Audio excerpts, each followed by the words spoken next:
উজান থেকে নেমে আসা পাহাড়ি ঢল ও কয়েকদিনের ভারী বর্ষণে জামালপুরে বন্যা দেখা দিয়েছে। বন্যায় লক্ষাধিক মানুষ পানিবন্দী হয়ে পড়েছে। 214টি শিক্ষা প্রতিষ্ঠান বন্ধ ঘোষণা করা হয়েছে। শনিবার সকাল 6টা থেকে বিকেল 4টা পর্যন্ত যমুনা নদীর বাহাদুরাবাদ পয়েন্টে আরও 1 সেন্টিমিটার পানি কমে বিপদসীমার 92 সেন্টিমিটার উপর দিয়ে প্রবাহিত হচ্ছে।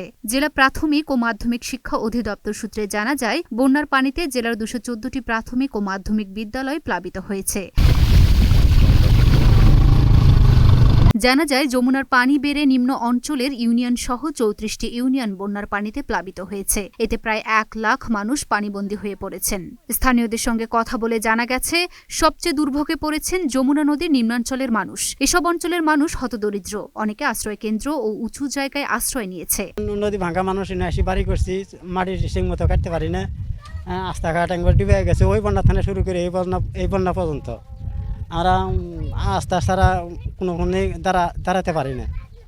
নৌকা দিয়ে আমার রাস্তায় আসতে হয়, এছাড়া আমার কোনো উপায় নেই। বাড়ির পানি উঠছে, ঘরের মধ্যে পানি উঠছে, কল ডুবে গেছে। খাওয়ার কোনো কিছু নাই, এখন পর্যন্ত আন্দাবাড়িও নাই।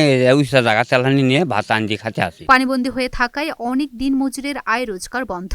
এতে কষ্টে রয়েছেন দিন মজুরেরা। এছাড়াও সড়ক ভেঙে উপজেলা শহরের সঙ্গে নিম্নাঞ্চলের ইউনিয়নের যোগাযোগ বিচ্ছিন্ন হয়ে পড়েছে। জেলা ত্রাণ ও পুনর্বাসন কর্মকর্তা আলমগীর হোসেন বলেন, 190 মেট্রিক টন চাল ও 1300 প্যাকেট শুকনো খাবার বরাদ্দ দেওয়া হয়েছে। ইতিমধ্যে 45 মেট্রিক টন চাল বিতরণ করা হয়েছে।